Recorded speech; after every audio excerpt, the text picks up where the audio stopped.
कि एक रेस है,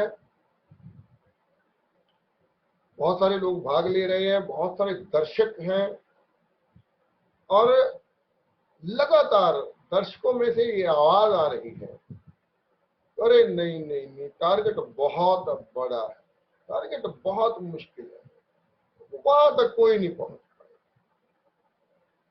लगातार दर्शकों में से ये शाउटिंग हो रही है, अरे नहीं, यहां तक आज तक कोई नहीं पहुंचा, वहां कोई नहीं पहुंच पाए। लगातार दर्शकों में से ये आवाज आ रही है। तो लोग हटते जा रहे हैं उस रेस में से। कुछ दूर 2 किलोमीटर पे कुछ लोग रुक गए, कुछ आधे किलोमीटर पे रुक जाते हैं। एक व्यक्ति उस टारगेट को अचीव करता है, एक व्यक्ति उस रेस को जीतता है। नो सेकंड, नो थर्ड, केवल एक व्यक्ति उस टारगेट को। तो अब लोग बड़े खुश हैं, उत्साहित हैं, लोगों ने बहुत सारा उसको कंधों पे उठाया, उसको अप्रिशिएट किया, और सवाल किया गया उसमें। सवाल किया गया कि इतने लोगों ने पार्टिसिपेट किया, वो नहीं पहुंच पाए, और सारे लोग, सारे दर्शक ये बोल रहे थे कि वहां पहुंचना मुश्किल है, आप कैसे? तो बोला, वो सारी चीजें मुझे सुनाई नहीं दे रही थी, क्योंकि मैं तो बहरा हूं, मुझे सुनाई नहीं देता। जितने लोगों ने इस बात को सुना कि टारगेट बहुत मुश्किल है, कोई नहीं पहुंच पाए, वो सब लोग टारगेट के पीछे सरेंडर करते। केवल वो व्यक्ति वहां पहुंचा जो बहरा था, जिसके कानों में ये नेगेटिव आवाजें नहीं पहुंच रही, केवल वो व्यक्ति उस टारगेट। तो आप देखेंगे बहुत बार हम एक अपना बहुत बड़ा ड्रीम होता है, हमारा एक बहुत बड़ा टारगेट होता है। वो टारगेट अचीव करना हमारे लिए बहुत जरूरी भी होता है, हमारा वो सपना होता है। लेकिन आपके आसपास के कुछ लोग आपको बोलना शुरू करे, मूर्ख है, ऐसा कभी हो सकता है? ना ना ना, तू ये टारगेट अचीव नहीं कर सकता। तो आप बहुत जल्द उस सपने को छोटा कर दें, उस टारगेट को छोटा कर। एक बात बोली जाती है, सबसे भयंकर रोग क्या कहेंगे लोग।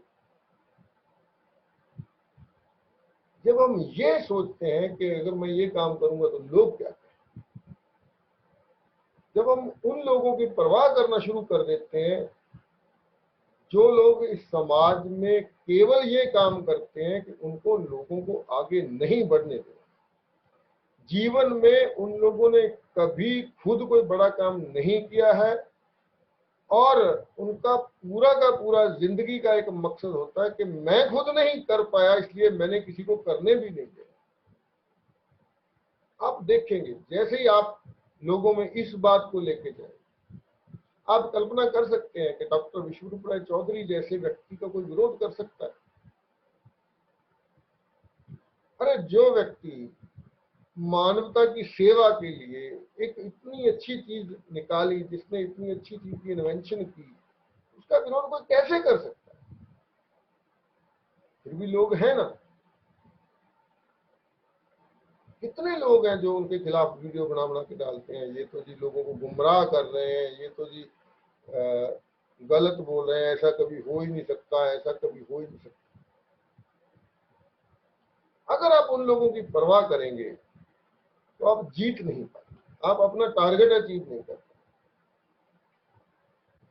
तो मन के बारे में अभी कल एक फोन आ रहा था, एक लेडी है, वो नहीं सॉरी, एक व्यक्ति है, वो बोल रहा है कि मैं 6 महीने से DI पे बैठी हूँ, मैंने डॉक्टर साहब के सारे वीडियोस देखे, मेरा BP की दवा भी बंद हो गई, शुगर की दवा भी बंद हो गई, पूरा सारा कुछ हेल्दी हूं, मैं फिट हूं, लेकिन जैसे मैं घर जाता मेरा बीपी बढ़ जाता।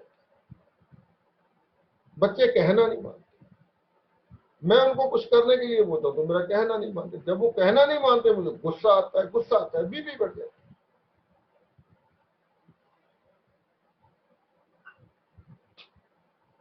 तो बताइए, क्या हम डीआईपी डाइट को दोष दें, या आप बताइए कि क्या मैं उस व्यक्ति की कोई मदद कर सकता हूं, या आप कोई मदद कर सकते हैं?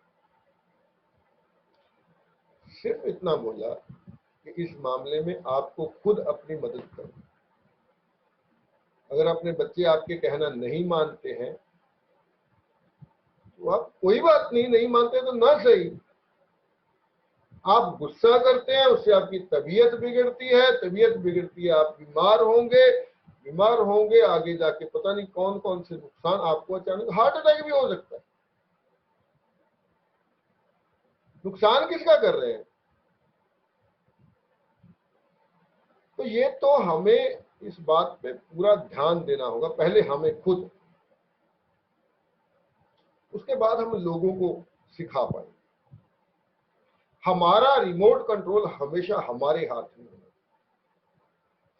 कोई दूसरा हमें गुस्सा न कर पाए, कोई दूसरा हमें बेइज्जत न कर पाए, कोई दूसरा हमें डिस्टर्ब ना कर पाए, कोई दूसरा हमारा मजाक ना उड़ा पाए। आपने सुनी होंगी वो बातें, तो बहुत सारे दार्शनिक लोग करते हैं। कोई व्यक्ति आपको गाली देता है, तो हम गुस्सा होकर उसके बदले में उसको गाली देते हैं। तो बड़ा अच्छा समझाने का तरीका, एक छोटी सी कहानी है, आपने भी सुनी होगी, कि कोई व्यक्ति आपको एक सेब दे रहा है, आप नहीं ले रहे हैं, तो रिजल्ट क्या होता है? सेब उसी के पास रह जाता है ना। लेकिन जब कोई गाली देता है तो आप मत लीजिए, उसको बोलिए नहीं नहीं नहीं, ये गाली तेरी मैं ले नहीं रहा हूं, ये अपने पास। कोई भी इंसल्टेड वर्ड आपको कोई बोलता है, अब बोलिए कि आपके ये शब्द मैं रिसीव नहीं कर। आप देखेंगे कुछ समय बाद वो आप पीछे हट जाएगा, वो दूसरी गाली नहीं निकालेगा, वो दूसरा बुरा शब्द आपको नहीं बोलेगा। लेकिन जब आप उसकी गाली के बदले में गाली निकालते हैं, फिर वो 2 निकालेगा, आप भी 2 निकालेंगे, 4 निकालेगा, फिर आप भी 4। तो कोई भी व्यक्ति, जब किसी को आपकी कमजोरी पता लग जाती है कि इस बात से ये व्यक्ति चिढ़ता है, तो कुछ लोग आपको उस नाम से बुलाएंगे जिस नाम से आप चिढ़ते हैं। जिस दिन आप चिढ़ना बंद कर देंगे उस दिन कोई आपको चिढ़ाएंगे। तो हमें अपना रिमोट कंट्रोल अपने हाथ में, कुछ भी हो जाए, मैं क्यों गुस्सा हूं, मेरी मर्जी है, जब मैं चाहूंगा तब मैं गुस्से होऊंगा, कोई व्यक्ति मुझे गुस्सा नहीं करा सकता, मेरी मर्जी है। जब मैं परेशान होना अगर चाहूंगा तो मैं परेशान होऊंगा, कोई मुझे परेशान नहीं कर सकता। कोई घटना, कोई बात, कोई भी सिचुएशन मुझे परेशान नहीं कर सकती है जब तक मैं परेशान होना नहीं चाहूंगा। लेकिन हम लोग क्या करते हैं, आप देखेंगे रेड लाइट होती है ज्यादा से ज्यादा, बहुत बड़ा शहर होगा, बहुत रश होगा, वहां 2 मिनट से ज्यादा की कोई रेड लाइट नहीं होती, 1.5 मिनट 2 मिनट, इससे ज्यादा की कोई रेड लाइट नहीं। लेकिन उस 2 मिनट में कितने लोग आपको परेशान दिखाई देंगे, हॉर्न पे हॉर्न बजा रहे हैं, चिल्ला रहे हैं, अरे तू क्या कर रहा है, इधर से आ उधर से आ, पता नहीं क्या। और कुछ लोग तो उसके ग्रीन होने का इंतजार भी नहीं करते हैं और रेड लाइट को जंप करते हैं, एक्सीडेंट भी होता है और आगे पता नहीं कितनी परेशानियों का सामना। वो 2 मिनट का, क्यों लोग बीमार हैं, क्यों लोग परेशान हैं, क्यों लोग सुइसाइड कर रहे हैं, क्यों लोग डिप्रेशन में जा रहे हैं? एक ही है, क्योंकि हम अपने मन को काबू में नहीं, मन पे हमारा कंट्रोल। इसी मन की शांति के लिए लोग धार्मिक स्थानों पे जाते हैं, गुरुद्वारों में जाते हैं, मंदिरों में जाते हैं, सत्संग में जाते हैं, पता नहीं क्या कहते हैं। कोई मेडिटेशन करता है, कोई कुछ करता है, कोई कुछ करता है, योगा कैंप अटेंड करते हैं, इसी मन को काबू कर। मैं एक रियलिटी आपको बताना चाहता हूँ, वो ये है कि मुझे कभी अपने मन को काबू करने के लिए ना तो मेडिटेशन करने की जरूरत पड़ी है, ना तो मुझे किसी गुरुद्वारा में जाने की जरूरत पड़ी है, ना मुझे किसी सत्संग में जाने की जरूरत पड़ी है, ना मुझे किसी मंदिर में जाने की।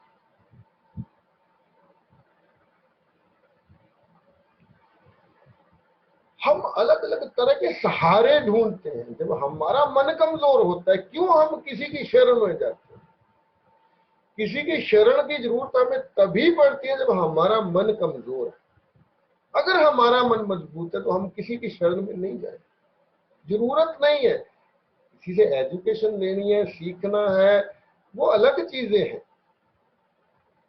केवल अपने मन को शांत करने के लिए हम पता नहीं क्या कर रहे हैं। केवल मन को शांत करने भटक रहा है इंसान। अगर ये आर्ट आपको आ गया, अगर हमने ये आर्ट सीख लिया, तो कोई हमें परेशान नहीं कर पाएगा। इतनी आनंदित होती है जिंदगी। अभी इस क्लास के बाद क्या करना है उसकी कोई चिंता नहीं। कुछ काम है, मुझे पता है, प्लानिंग में भी थे मेरे, इस क्लास के बाद मुझे कुछ काम करने। हो गया ठीक है, नहीं हुआ तो क्या हुआ, फिर हो जाएगा। एक एक की आपको बताता हूं, एक राज की बात। मैं हमेशा लोगों को ये कहता हूं, दो तरह के काम होते हैं आपके जीवन में। दो तरह, हमेशा दो तरह की चीजें होती हैं, चाहे वो समस्या है, चाहे वो काम है, सिचुएशन है। दो तरह की सिचुएशन। एक वो सिचुएशन होती है जिसको आपको भी पता है कि मैं इस पे थोड़ा सा काम करूंगा, ये सिचुएशन हैंडल कर लूंगा,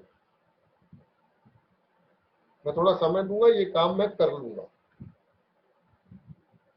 और एक तरह की सिचुएशन, एक तरह के काम वो होते हैं जो मैं कुछ भी कर लूं मेरे से नहीं होगा, वो मेरे बस में नहीं। अब इतनी गर्मी है, बारिश नहीं हो रही है, तो मैं क्या बारिश करवा सकता हूं? लेकिन मैं परेशान हुआ, हाय बारिश नहीं हो रही है, ये तो गर्मी हो रही है, बारिश नहीं हो रही है, हाय बारिश नहीं।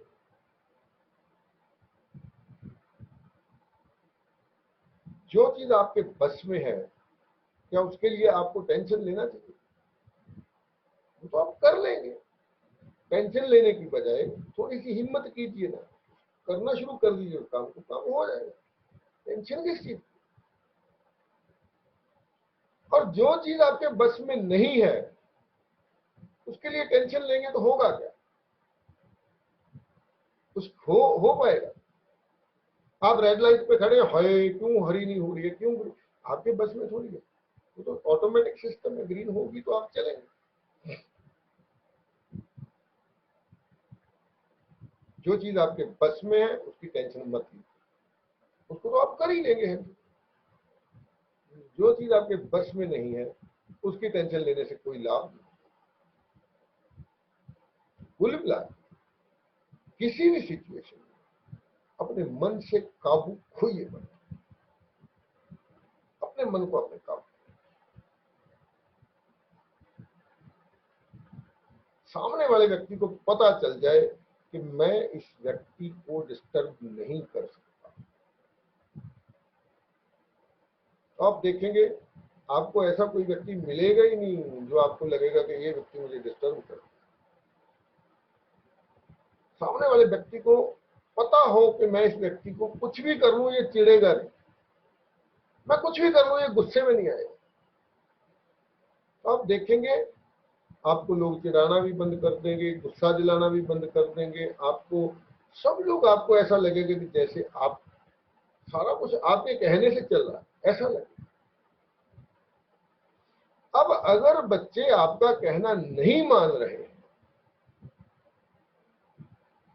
तो या तो आपकी गलती है, आपने अच्छे संस्कार नहीं दिए हैं, या उनकी संगत बुरी है। तो आप प्रैक्टिकली कुछ कीजिए ना उसके लिए। आप उनको समझाने की कोशिश कीजिए, उनकी वो संगत चेंज करने की कोशिश कीजिए, जिस माहौल में रहते हैं वहां से निकाल के किसी और माहौल में डालने की कोशिश कीजिए। कुछ प्रैक्टिकली कीजिए ना। बच्चे कहना नहीं मानते, आप गुस्सा करते हैं, आपका बीपी बढ़ता है, बीमार होते हैं, ये रोज का काम। तो हमें जैसे हेल्थ पे काम करना है, अगर हमें शरीर पे काम करना है तो हमें मन पे भी काम करना है। मन को काबू में करना सीखना होगा, और इसमें कोई आपकी मदद नहीं कर पाएगा, केवल आपको ही अपनी मदद।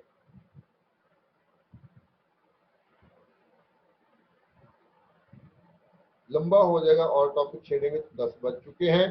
कोई सवाल है तो अब आप सवाल कीजिए, 2-4-5 मिनट बात करेंगे। कोशिश है मेरी कि कल फिर हम इसी चैप्टर में बात करेंगे, क्योंकि ये अगर हम 30 दिन फिजिकल हेल्थ पे बात करेंगे तो मतलब अगर हम 20 दिन फिजिकल हेल्थ पे बात करेंगे तो 5 दिन हम अगर साइकोलॉजिकल हेल्थ पे बात करेंगे, मेंटल हेल्थ पे बात करेंगे तो ही इंसाफ हो पाएगा। कल फिर बात करेंगे। अभी तक का आपका कुछ सवाल है तो इस टॉपिक से रिलेटेड कोई सवाल है तो पूछिए। सर मेरा एक सवाल है जी। आजकल 80% लोग डिप्रेशन के केसेस में आ जाते हैं। कारण ये कि उनके साथ कहीं पे भी चीटिंग होती है, या उनके काम में, बिजनेस में, रिलेशनशिप में, कहीं पे भी, और उस चीज को लेके सोचते सोचते 1 साल, 2 साल, 3 साल, ये एक लंबा टाइम पीरियड खराब कर देते हैं। तो तुरंत उस चीज से हट के माइंड को डाइवर्ट करने का एक बेटर तरीका क्या है?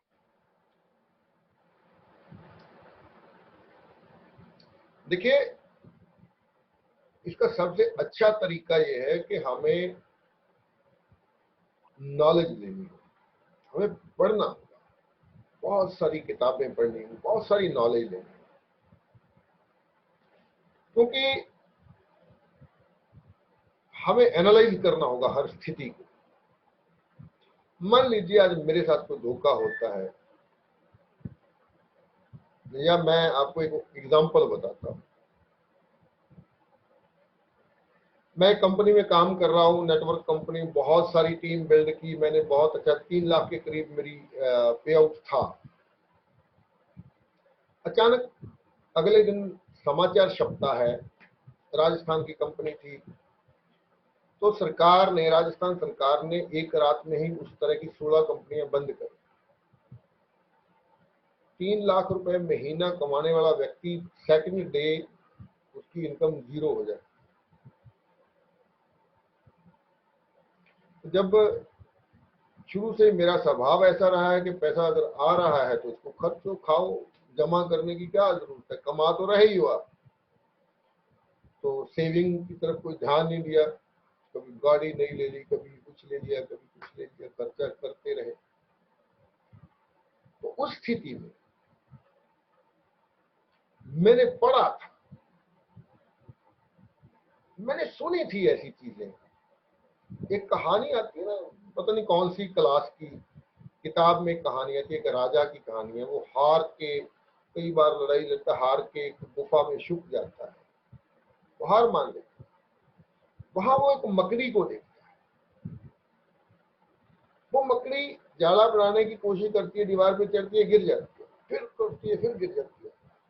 तो देखता देखता 50 बार वो कोशिश करती है, अंत में वो कामयाब हो जाती है। उस एक मकड़ी से वो व्यक्ति सीखता है, उस गुफा से बाहर निकलता है, दौरा ऑर्गेनाइज करता है, लोगों को फौज बनाता है और जीत जाता है। मैंने एक व्यक्ति के बारे में पढ़ा, उसकी कई सालों की मेहनत, एक बहुत बड़ी लेबोरेटरी थी उसकी, उसको आग लग जाती, साइंटिस्ट था वो, आग लग जाती, सब कुछ स्वाहा हो जाता है। वो खड़ा देख रहा, उसकी पत्नी उसके पास आती है तो पता क्या बोलता है, मेरी पिछले 30 साल की सारी गलतियां जलकर स्वाहा हो गई हैं, आइए हम आज से नए सिरे से काम शुरू करें। सारी चीजें हमें मतलब सीखनी होगी, पढ़नी होगी। मैंने पहले भी बोला, मुंशी प्रेमचंद जी ने एक जगह लिखा कि पढ़ा हुआ साहित्य साहित्य हमें विषाद के क्षणों में काम आता। जब हम बहुत सारा कुछ पढ़ते हैं ऐसे लोगों के बारे में, पॉजिटिव चीजों के बारे में, कामयाब लोगों के बारे में पढ़ते हैं, तो हमें उनसे प्रेरणा मिलती। वो प्रेरणा अगर हमें ध्यान में है, हमने पढ़ी हुई है, हमें जानकारी है उन चीजों के बारे में, तो हमें कोई भी समय मुश्किल समय नहीं है। अगर आपका आज एक कुछ नुकसान हो चुका, आपकी जॉब जा चुकी है, तो दो ऑप्शन, एक तो आप डिप्रेशन में चले जाए, घर में बैठ जाए, चिंता करें। दूसरी ऑप्शन है आप घर से निकल जाएं और तब तक कोशिश करते रहें जब तक दूसरी जॉब आपको मिल नहीं जाती, जब उस जॉब से अच्छी अपॉर्चुनिटी आप खोज नहीं। दो तरह का एटीट्यूड होता है, नेगेटिव एंड पॉजिटिव। ज्यादातर लोग नेगेटिव एटीट्यूड लेकर चलते हैं, इसीलिए वो डिप्रेशन में जाते हैं, इसीलिए वो तकलीफ में, इसीलिए वो आत्महत्या करते हैं।